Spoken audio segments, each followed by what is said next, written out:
Hey, how's it going, folks?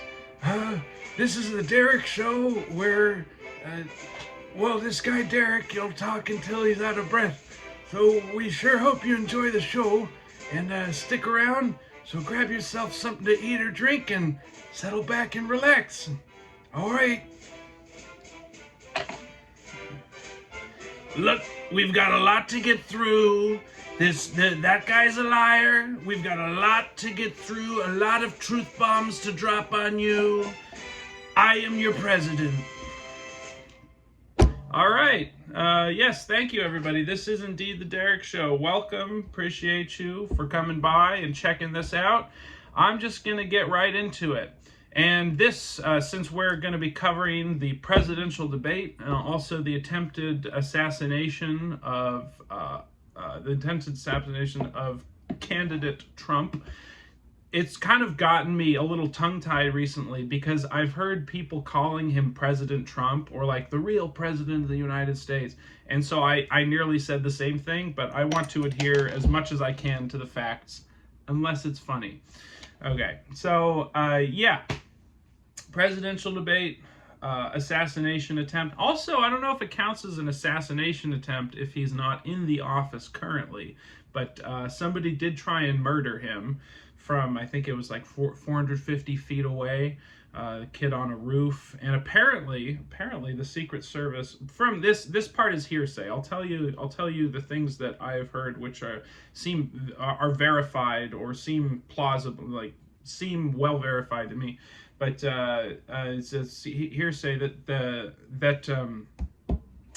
the Secret Service had eyeballs on the guy for a full 2 minutes before doing anything, and then the guy opened fire, and then they killed him. Which is also, I think, a really unfortunate aspect of that situation, is that they killed the guy instead of finding a way to take him into custody. Or, I guess if he had succeeded in murdering the president, then he probably would have stopped shooting, and then he could have been taken into custody. But more on that later, getting in the weeds a little bit on that. No, I mean, it's all relevant. It's all relevant. We're going to be talking about it. So I am very concerned about the upcoming presidential election, and many people's solution to a similar kind of concern is to simply say, well, we don't want either of them. Don't vote for either of them. You know, they're both old. They're both old men. They're out of touch, or they're senile, or they're too rich to understand the problems of ordinary people. And while all of that might be true, we do still have, practically speaking, two choices. I mean, RFK, a junior, who was not included in the debate, is an interesting choice. Since my personality bends naturally towards the critical before anything else, irrespective of your views, I'm going to be critical of RFK. I'm going to be critical of Trump. I'm going to be critical of Biden, with RFK. And it doesn't feel good to say, like, kick a man when he's down, because of course he doesn't have a big part of the vote. That's what I mean. The one thing I will say that he's mistaken about is Bigly, he's really messed this one up. He's the worst in America. Okay. He's part of like the anti-vax thing, vaccines cause autism thing. If you want to know more about that, I'll link to a YouTube video essay in the description, so you can look that up. Let me leave myself a note to do that. But yeah, vaccines do not cause autism, and the scientific paper that showed that they do was bunk. It was bogus. It's been debunked. It was pulled from the journal that it was published in, and unfortunately, I mean, it should never have gotten through. But it did, and it was in that journal for long enough for that rumor to spread.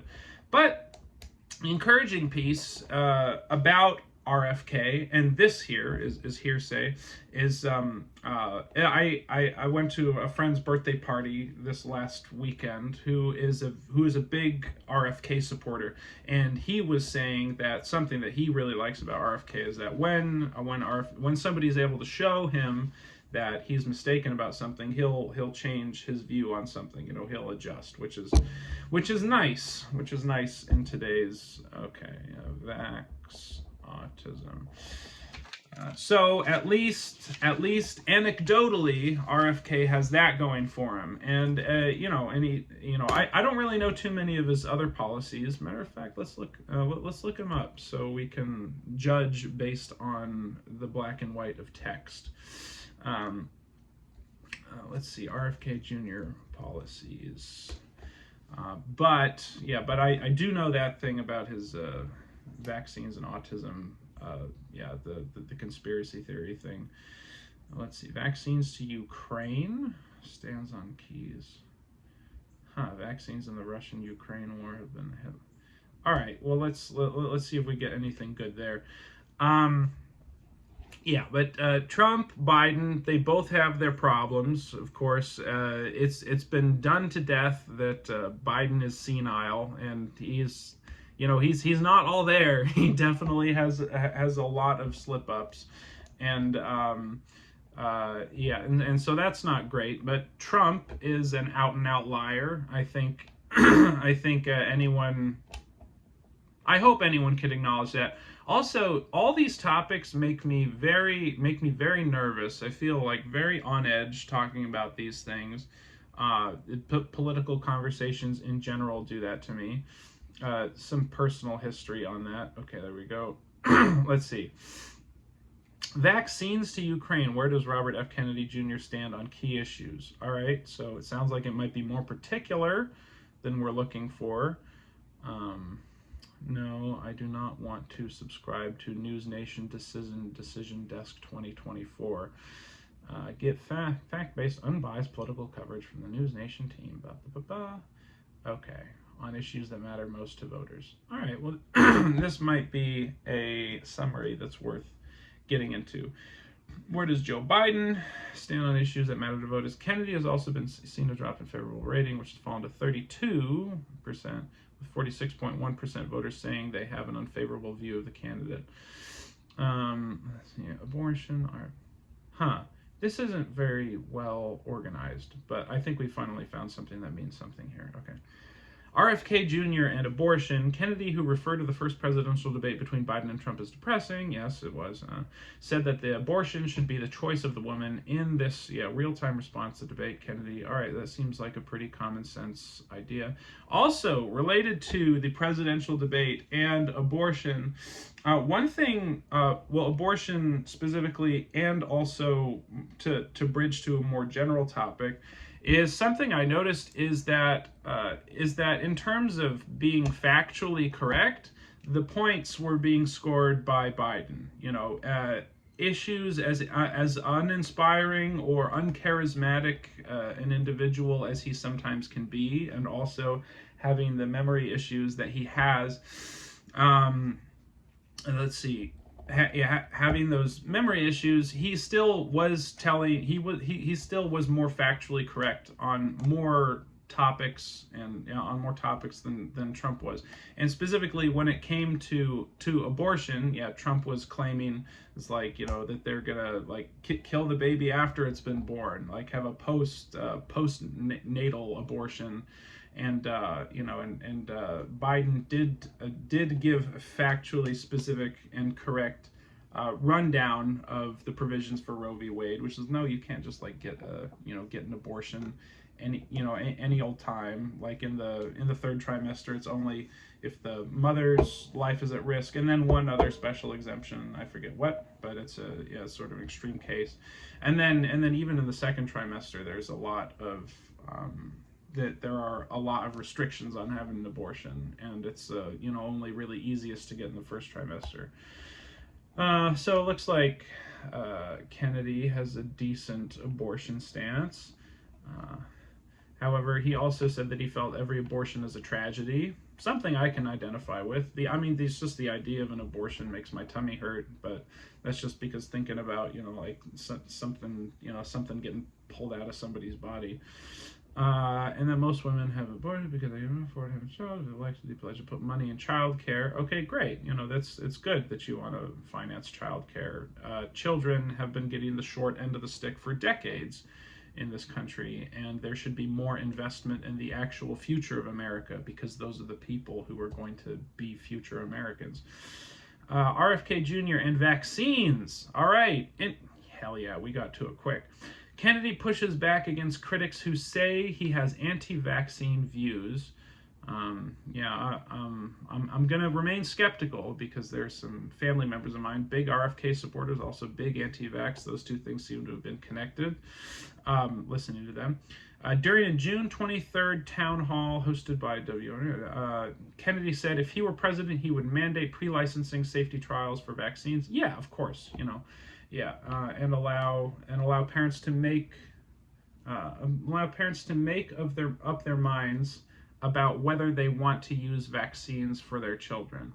I think that's more of a rickety stance. It's like, yes, people should have individual agency, but at the same time, there's a reason why we've had, vaccines like the measles, mumps, and rubella, tetanus,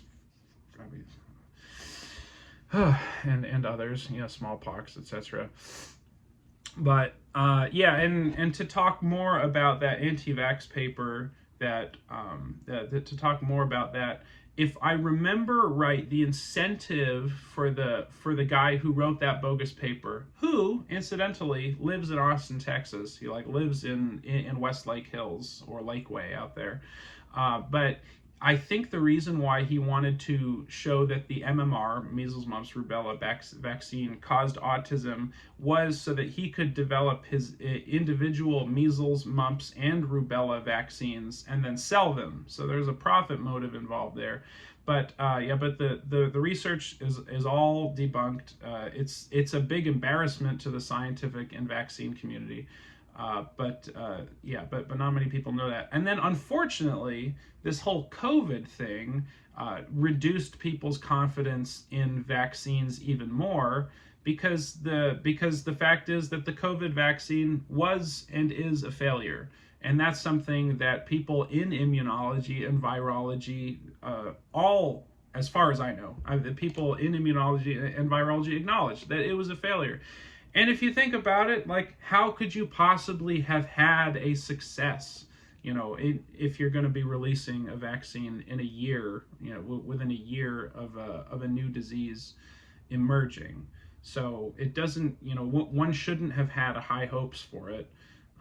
And people were still getting sick with COVID after they were vaccinated. It's like, well, shoot, that was a flop. We tried our best. Unfortunately, it did make a lot of money for Pfizer and Moderna. What I've said is I'm pro-science and pro-safety, and we ought to subject vaccines to at least the kind of rigorous placebo-controlled trials that are mandated for every other medicine, Kennedy told at WMUR. Yes, absolutely. If we can put the COVID vaccine behind us, we can finally make vaccines a less controversial issue again. I think one of the biggest problems is education and good information, and it's a twofold problem, not just in that investment needs to be made in education. It's the government. Well, if you want to have public schools, it's the government's responsibility to make those public schools of a high quality, and that requires investment, not just in materials and resources, but also in paying teachers enough that people who are intelligent and like teaching, like myself, would want to get a teaching job. But I'm never doing that until that changes. Why on earth would I want to be a teacher and deal with people with bad attitudes for $35,000 a year? No, forget about it. Let's see. Right, and one of the problems is education, and I can attest to the fact that having been a private tutor for years, that people like learning. Once you get through and you can start giving information to people that helps make sense of the world, people like that. it's not that it's not just, you know, it's not that people don't want to be educated and would just like prefer to jerk off and watch Netflix. It's just like that's what's most readily available and what's, you know, and what's easiest to give you a dopamine hit. But the kind of the quality of stimulus that you get from actually assimilating new information, helping to make sense of the world, being able to make your lives and other people's lives better is phenomenal. And so we should be investing more in education in this country. My words, not anyone else's right now. But I'm sure others feel the same way. Okay, yes, pro-science, pro-safety, awesome, good. Yeah, I mean, I can't really criticize his words on that, although I do think that certain vaccines, the ones which have been tried, tested, the things that prevent disease in infants and prevent, you know, outbreaks, you know, like cholera and dysentery, yes, we should be vaccinating for those things since they've been tested. I mean, do we want children having polio again? Hello. Vaccines are tested extensively by manufacturers before the FDA issues a license. Yes. Vaccine being developed for distribution in the United States goes through 2 separate research phases. Yes, but I think like those, you know, the rigorousness of the trials was waived because the pandemic was seen as a crisis. Okay, gotcha. Let's see. What are Donald Trump's stances on me? I don't see that. Okay. Oh, that's a link. In some cases, the FDA requires additional post-market studies or clinical trials for continued research. Very reasonable. Let's see. RFK and foreign policy. Kennedy has made peace a priority when it comes to foreign policy, promising to end the proxy wars, bombing campaigns, covert operation, coups, paramilitaries, and everything else that has become so normal most people don't know what's happening. You know, that sounds all right to me.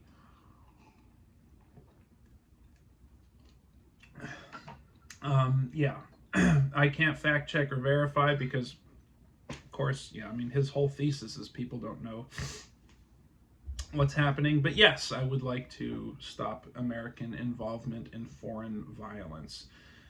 UN peacekeepers will guarantee peace to the Russian-speaking eastern regions, Kennedy said in his use. We will put an end to this war. Okay, don't know how that's going to happen, but okay. During the first presidential debate, Kennedy slammed Biden for the Ukraine war, saying that the president wanted to weaken Russia. Putin was asking to settle this. Okay, so all right, that's fine. Border crisis, Kennedy. All right, I think we've spent enough time on Kennedy for the moment. Although, here's a little interesting bit: transgender athletes. This will be kind of interesting. The question of trans athletes in gender-restricted sports has received more attention amid a wave of proposed legislation this year. Kennedy is opposed to transgender athletes competing in sports outside of the sex they were assigned at birth. During a podcast that has been removed from YouTube for sharing misinformation, Kennedy leaned into the baseless theory that chemical exposure to herbicides causes sexual dysphoria. Yeah, so that's sort of that's kind of like that's sort of a statement on the level of Trump saying like, well, can we get disinfectant on the inside? Maybe that also ultraviolet light. You know, when he did that press conference where he's talking about which people have interpreted to him saying, if you drink bleach, you know, you'll be all right, you know, or the yeah. So that sounds like a similar situation of just not being fully well informed. Well, I hope that my friend Gavin is right. Also, happy birthday once again, Gavin, and happy birthday to your dad. I hope he's right that RFK is a person who's willing to adjust his views based on facts being presented to him.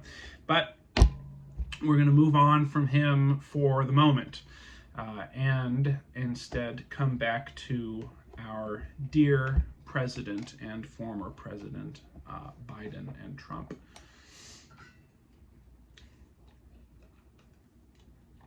This debate, the debate, if you didn't watch it, it sort of opens with NFL style dramatic, sort of like Marvel movie music. as if it's going to be a clash of the titans, but really it's a clash of two people with iron deficiency and low bone density, something like that. I don't know. Trump definitely had the more riz. He had the charisma. Biden did have more of the facts, and I am standing on that. I am standing on business. Actually, I shouldn't use terms that I don't know. So we're going to Urban Dictionary, standing on business.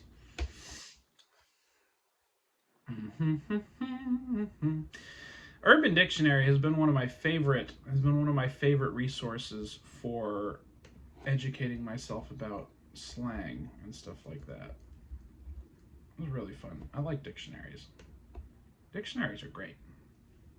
We should have dictionaries in our schools. Do we not have dictionaries in our schools? All right, let's see. Standing on business is an idiom that means to be disciplined, committed, and have integrity. Okay, cool. All right. The debate is sort of opened with that dramatic music.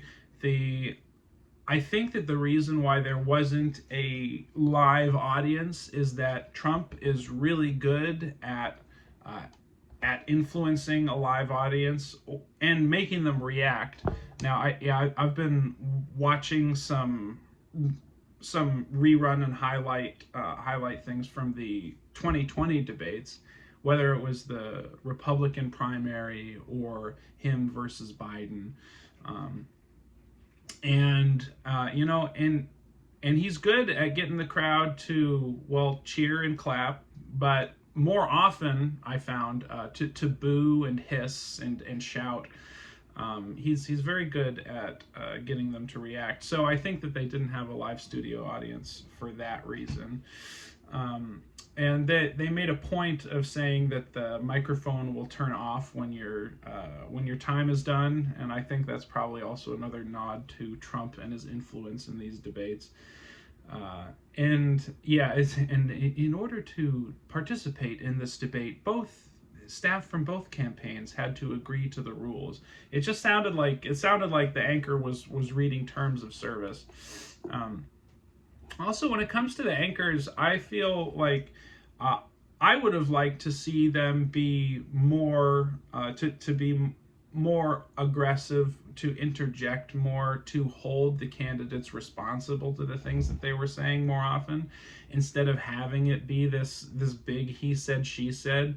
There was one point in the debate where Biden had finished making one of his statements, and Trump said, "Look, listen, folks, I haven't been involved in politics for 8 years, for long, just this last 8 years directly, but I've been dealing with politicians my whole life. And this guy, he lies. And just to redirect from the fact that he was lying and Biden called him a liar. So he's just like, you call me a liar? No, you're a liar. Trump just talks like a person from Queens who is, who's having like who's duking it out with words with someone in the street. It's it's pretty silly. Let's see. When Biden was walking out to the stage, he was saying, he said, "How's it going, folks?" And he waved. And while technically there were two folks in the room to wave to, the two anchors, it felt like it was just a reflex being used to going out in front of crowds. But well, yeah. And then I think Trump also sort of like mouthed hello and like put his hand up a little bit, walked up to the microphone. So I'm not really thrilled about the options that we have, but no one is, and so we have to make the best of what we have. And the fact is, like your candidates or not, we're going to have to elect somebody.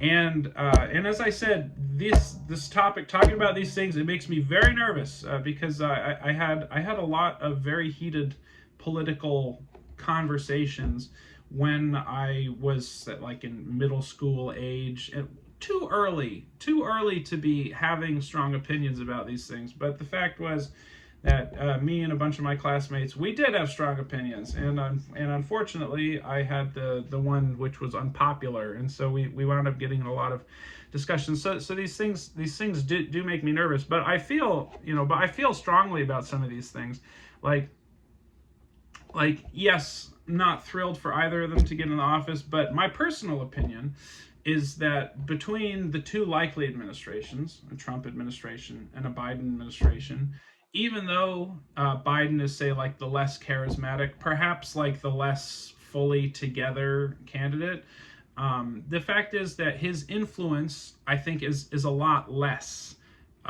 in that office than it is his cabinet that's doing things. It's the people who are working for him who are actually making changes. And there have been a few positive things under his administration. Like an abortion pill for that's over the counter, and also limiting overdraft charges. Like, how many of you have ever been charged an overdraft charge and it's just like feels ridiculous, like you're getting piled on $25-$40 for an overdraft charge? I think he limited it to $3. But that's just a little bit of info as to like some positive things for the people that he's been doing. And speaking of Biden not really having a lot of influence, I mean, people might say it's like, well, who the president is, it makes a massive difference. They make all these decisions, and I mean, constitutionally, no, not really. It's like veto and Supreme Court justices. Outside of that, they're mostly supposed to be a moral leader. But what's dangerous in my mind about a potential second Trump presidency is that Trump was throwing out executive orders like it was like candy on Halloween, and the fact is, like, because that just expands the influence of the presidential office, and he was using those. He was making executive orders willy-nilly, and doing things over the head of Congress. Basically undermining the checks and balances that makes our political system hopefully a good enough one to continue to survive. So it's worrying. It's worrying to have somebody who's willing to disregard. Well, I mean, yeah, okay. I was going to say disregard the rules. Yeah, he's playing in the rules because executive orders are a thing. I mean, and I think FDR being one of the first president. I don't know if he introduced executive orders or if he's one of the ones who used executive orders most. But yeah, but that's something which is not very democratic. It sort of smacks of a dictatorship. And that's something I've been pretty nervous about saying, but I do want to say is like so many of Trump's sentiments about getting people paranoid about who's coming into the country, making people xenophobic. I mean, America first is fine. If, like, yes, you should take care of your house before you deal with others, but if it means that you're going to be like trying to remove, well, like, say if you like trying to deport a bunch of people who are well established and actually contributing to the economy, and if they're paying taxes, well then but I don't know whether that's going to be the case, but it does feel like sort of a little bit of like proto-fascist stuff coming from Trump, and that really worries me too, because shit, we don't want that. Let's see. I'm gonna keep talking until you're out of breath. That's the rules. Let's see what else we have. Trump. Okay. Yeah, the anchor script announced the debaters as if there were a live audience there. Again, my default mode is critical. I want to be critical of all the things before we can. We just won't. I'm critical, I think, because it's important to point out mistakes, even if you don't hold the mistakes against people. You need to know where the screw ups are so that you know where the good stuff is. But this is just a fun one, which is like they were saying, like, please welcome to the stage your current president, the 46th president of the United States, Joe Biden, as if it were a live audience. It's like you couldn't have just said like, we present to you. Like, what were people supposed to be like cheering at home and in the bars where they watched it? It's like, ah! Like, please welcome former President Trump. Yeah, let's see. Oh yeah, yeah. So I did mention the Biden. So yeah, Biden is not. So I said that Trump was lying a lot in the debate, which he was, and I said that yeah, Biden adhered more to the truth, which he did. But that doesn't mean that there weren't things that Biden misrepresented. For instance, I think I mentioned the drinking bleach thing with like the disinfectant and ultraviolet light bit in that press conference that Trump did. And yeah, and it was also too bad that he opened up his remarks with that when the question was about the cost of groceries, basically the cost of living and inflation, and what is he going to do about it. And it was too bad that Biden immediately sort of started off with a misrepresentation or a little bit of misinformation, of sort of like a partial lie. But Biden immediately pointed the finger. And I looked up the video of Trump in that press conference, and Trump just sounds like a New Yorker talking himself out of a situation. He opens up by saying, a question that probably some of you are thinking of if you're totally into that world, which I find to be very interesting. It's like all non-words. Yeah, just not saying anything. So it's like, can we get maybe ultraviolet light on the inside? It's, yeah, just shining ultraviolet light into people's lungs, trying to kill bacteria. I don't know.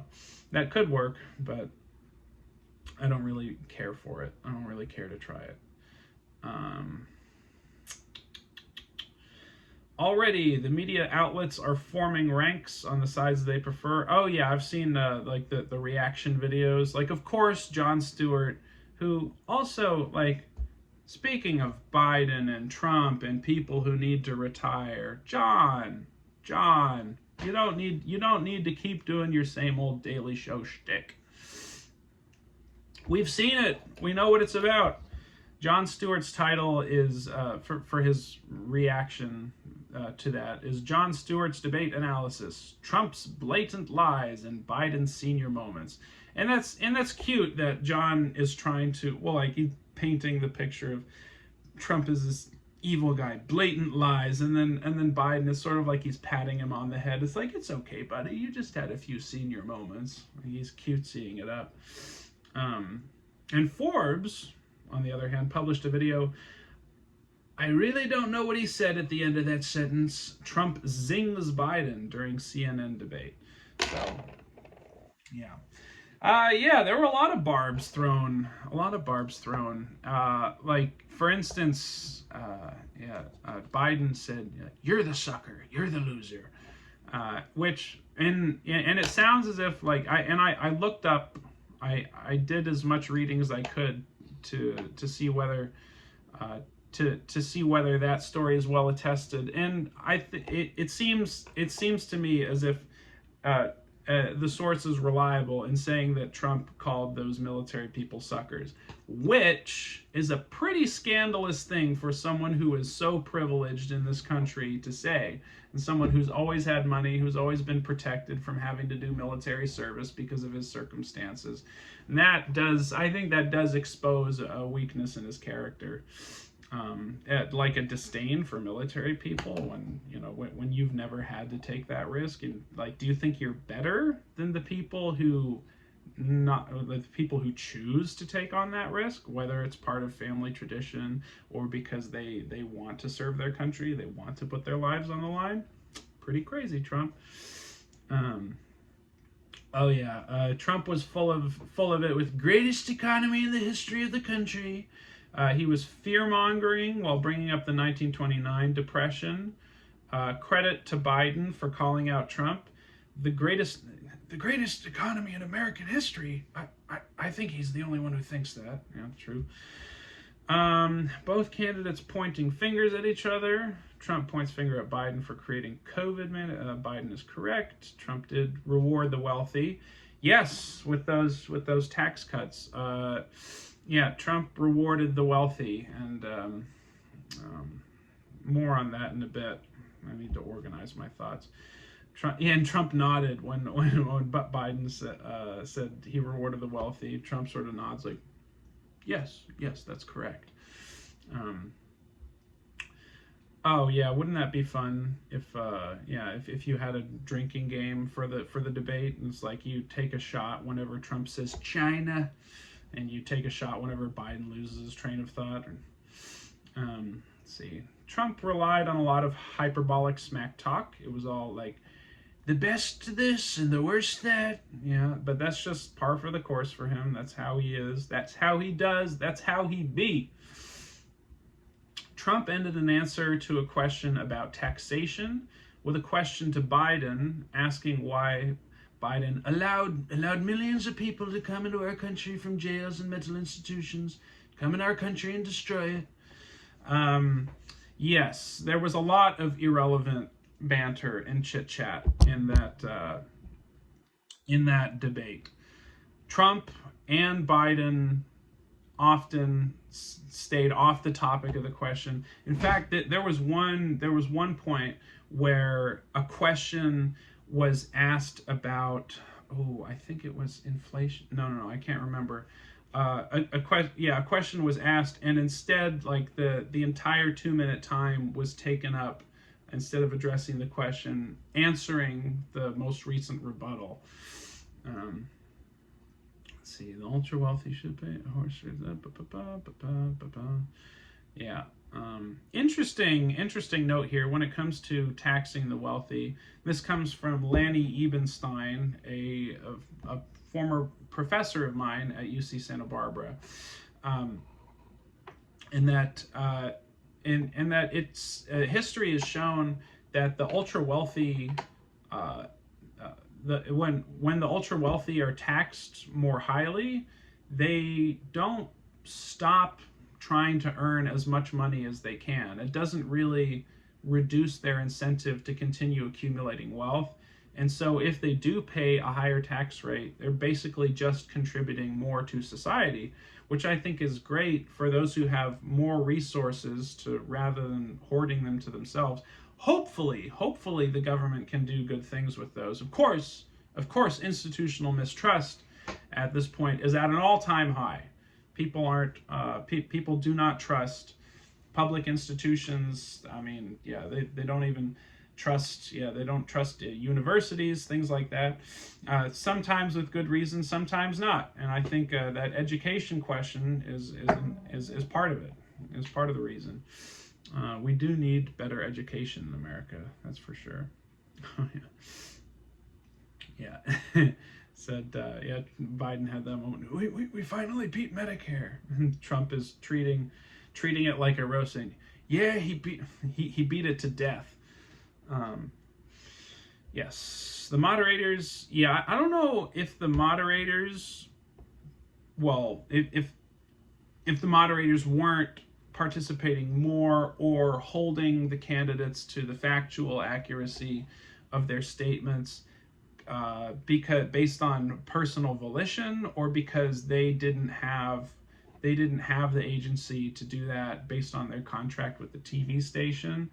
But I think it would have been great if they had weighed in a little bit more and kept the candidates a little bit more responsible to what they were saying.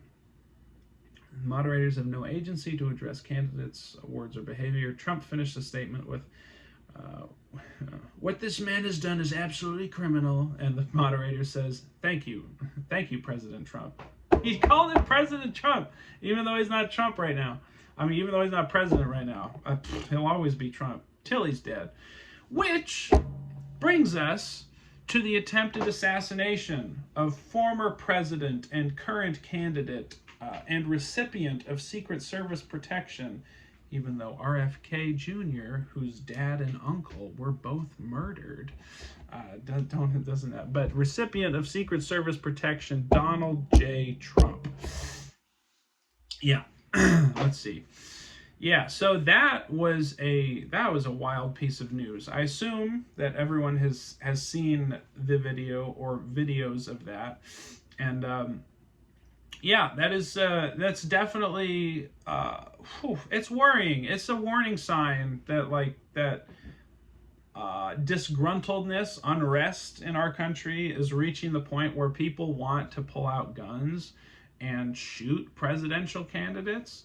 That's a sign. That's a sign that something needs to change. We talk a lot about change, and we would hope that things change. But yeah, until the public in America, I think that a big solution for this is to make the very poor less poor and make the extremely rich a little bit less rich, because corporations. I mean the claims that the economy has been doing fantastically is all based on corporate data, and and how well corporations have been doing recently, and how COVID got us all a lot more dependent on the services of corporations, and they were able to operationalize more effectively to take advantage of the destabilization from the COVID pandemic. Also, excuse me, my voice is starting to get a little bit scratchy. We've got to talk about the assassination attempt. Also, I don't know if it counts as an assassination attempt because he's not holding office right now, or if that word still applies. Either way, some kid tried to murder him, and that is nuts. See that take place in real time.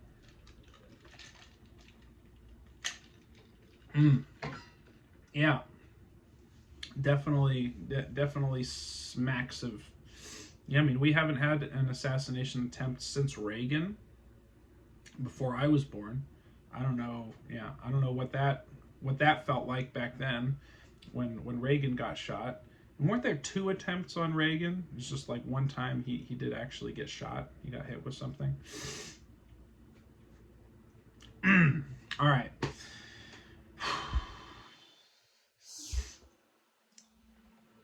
I do not, as worried as I am about the possibility of a Trump presidency, and that his particular brand of shit talking and not giving a fuck, and like that he'll be as free as he could possibly be to talk smack about other world leaders, and might lead us, and in my opinion will more probably lead us into World War III.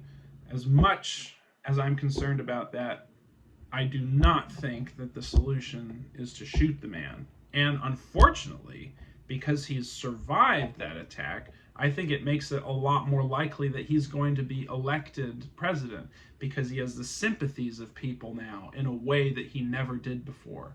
Like, there are probably plenty of people who are like, you see, people are out to get him. Yeah, as worried as I am about that. Also, backtracking a little bit, it's like, the possibility of a Trump presidency does worry me. And as much as I have been underwhelmed and unimpressed by former President Biden, who, by the way, should be on a front porch in a rocking chair, sipping a glass of lemonade, taking his Alzheimer's medication, with his grandkids. He should be with his family. He's too old for this. For that matter, Trump might not be too old for it in terms of his capacity, but also, I'm a lot less worried about a Biden presidency, because Biden isn't really like fully the decision maker. He's not the one doing a bunch of stuff. Yeah, he does the veto and could appoint a Supreme Court justice if one of them died, something like that. He deals with the veto. But it's also his cabinet that are doing things. It's not, it's not Biden himself. And Biden has a lot more experience in the political system, and that might not seem like a great endorsement because of how cynical people are about the political system these days, and how how cynical everyone is about it, and how mistrustful we all are of our elected leaders. But the fact is that it's probably better to have more experienced people in the job, and then also like Biden having a lot of political experience, can also set up a more experienced cabinet than Trump. I mean, if I think about a Trump cabinet, and I'm just imagining like anything could happen. It's like he'll hire whoever, and I mean, I remember he put it doesn't matter. Oi, oi, oi. It's better to have more experienced administrators in your administration than someone whose business is not politics. Donald Trump's business is perception and optics, and and being popular. That's his business. He wants to be the most popular, the most paid attention to person in the world, and the presidency really helped him do that. And if he gets elected again, we'll do so again. And I don't think he's really terribly worried about the consequences for other people, particularly the most vulnerable, the people who would get most hurt by war.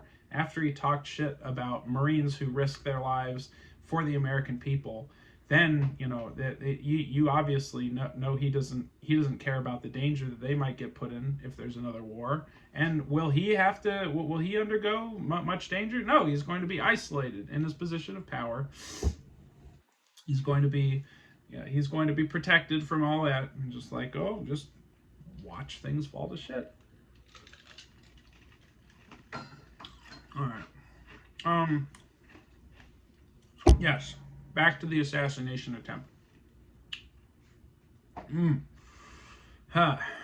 So this kid who took some shots at Trump is if I'm correct, and no, from what I heard, he's sort of like a young guy, but also, oh man, yeah. Funny enough about this is apparently he was trying to join like a shooting club where he lives, gun range, but like everyone was making fun of him and sort of excluded him because he was such a bad shot, which is like he just gets on top of a rooftop. He's like, I'm gonna show them, I mean, if you've been laughed out of the gun range for how bad of a shot you are, you really think you're gonna try and prove everyone wrong by shooting the president? I mean, that's why you missed. Some interesting stuff I saw in the wake of the assassination attempt, or the murder attempt, whatever the right word is there was a rumor that like he got shot in the chest but had a bulletproof vest. That's unfounded. There wasn't a hole in his blazer. I don't know if he had a bulletproof vest on. He might have. He might not have. But yeah, he did get his ear nicked. I think, at least one person who was sitting behind him died. With the 8 shots, if it's only one person that died, I'm surprised. But I haven't kept up on all that. So like really awful, like that someone that someone would get killed as collateral damage over this whole situation. It's not a good thing. Not a good thing that somebody tried to kill Trump. And then a friend of mine introduced a pretty interesting thought to me the other day. It's like, well, imagine if he had been killed.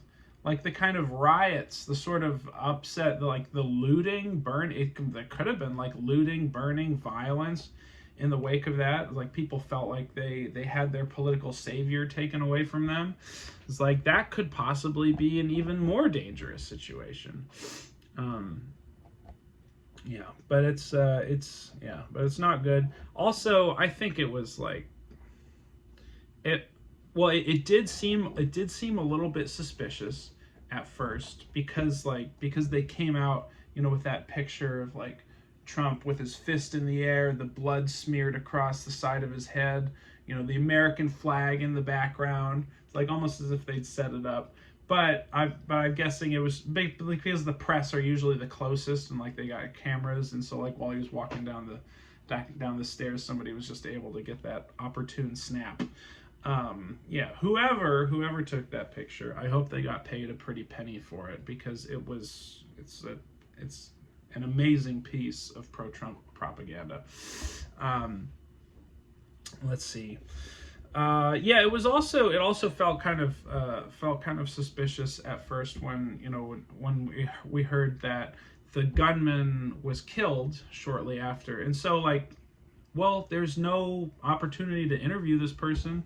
There's no, that we can't get any information, anything about his story except what other people can tell us. We don't get anything straight from his mouth. But it turns out, so from what I heard, now this part is conjecture. All the other things that I said is, are things that I reasonably think are true based on what I've been reading.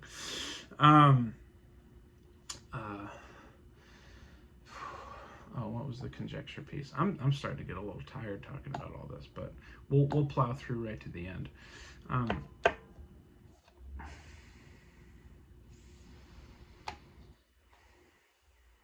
Yeah, so what I'd heard is that the Secret Service had eyes on the shooter for about 2 minutes before the incident took place, and then they killed him, apparently, when he opened fire. But he was on top of a rooftop, I think. But 2 minutes is a long time to allow someone to have a gun trained on the president from, I think it was 150 yards. That's what I heard. I haven't fact checked those things. But they knew he was there, and he took some shots, and so. But then that felt, but it was suspicious. But I think it's also tragic. Yeah. Tragedy that the guy died. Well, not only because someone died, but also like we don't get any follow-up information. But also, if he opened fire, in that I can understand why they killed him. Now, if say he had been a better shot, and he had killed former President Trump, then I think he probably would have stopped shooting, and then having done so, he probably would have could have been taken into custody, and then. Well, the story would be different, but then also who knows what kind of riots and everything we would have. Well, I hope that most of this has been interesting. I hope it's elucidated some things. It's definitely felt good to get some things off of my chest. I'm worried about Trump. I think that he is sort of proto-fascist. That's definitely worrying. I think Biden's administration is a little stronger, but also like I'm not fully informed, and my opinions are kind of easily, easily swayed. I'm working on a lot of partial stuff pieced together from a bunch of people. I talked with my sister the other week about these things, and she gave me a lot of really interesting information about positive things the Biden administration has done. So my idea that the Biden administration, him being sort of like the rickety figurehead on the front of the ship, is like, but the fact is, if the crew is doing their job, and if they're administrating the government effectively, then that's positive. Whereas with Trump, you're probably going to get less experienced people. You're probably going to get all kinds of maverick type people who, while it's good to have innovation in a political system in any aspect of life, it's like, well, if they don't have the experience, if they don't know the ins and outs, if they don't know what could go wrong, if they do things the wrong way, well, then that could be a disaster. So I just feel like a Biden vote I also don't know who I'm voting for, but I feel like a Biden vote is like a lower risk proposition. A Trump vote would if Trump gets in office, it's definitely going to be a lot more interesting, but it might not be more interesting for all the right reasons. I also think that RFK should be given more of a fair shake. It's like to be excluded from the debates, and to be denied Secret Service protection. Although I'd say like his chance of getting violence done to him is a lot less than Biden or Trump, but still, like, you should give him the respect that a legitimate presidential candidate deserves in a very tumultuous time. And I think part of that respect involves a little bit of protection from the people who are supposed to protect the president and presidential candidates. So I don't really know if there's any other legit candidates out there right now. But this has been the Derek Show, and these have been my thoughts. And I hope that you have a fantastic week, and and a great weekend coming up. Y'all take care. Let me know if you have any thoughts. If you fact check anything that I say, anything that I have to say, please leave comments, leave information for me. I'm more than happy to read it. I want to engage with you and hear what you have to say. So if you have listened this far, I am very touched and appreciate it very much. My name is Derek Dimful. Have a great day.